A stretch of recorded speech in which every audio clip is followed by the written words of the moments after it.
Podi kete kar kae chenro mar weche manyien odhiambo ma kawuono. Chenro en mar oimore. Wadhi nyime kod weche manyien.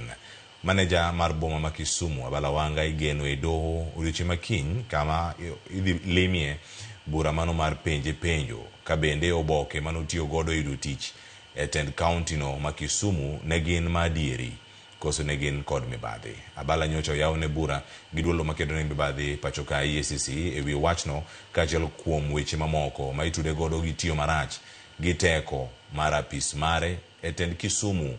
E wi wachno moko kuom jopiny magem to koro kwayo mondo mi nonro tim makare kendo adieri obedi ka diponi bura ma omaki ne Abala otudre gi siasa kata oyo.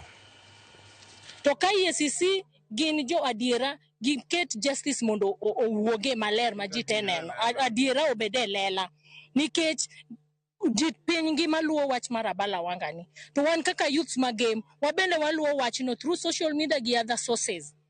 To ka nyalo bedo ni en mar siasa nyalo bedo gima rach kabisa, sio kuchochea wananchi dhidi yake ama kuongeza mambo mabaya kwamba Abala amefanya hiki bila kutafuta kiini.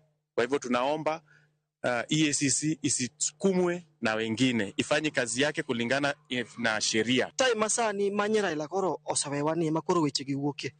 Dak ne giwuok gachon. Abala has been there. Abala osebedo kacha kuom migni moingo abich kotiyo Kisumu kanyo.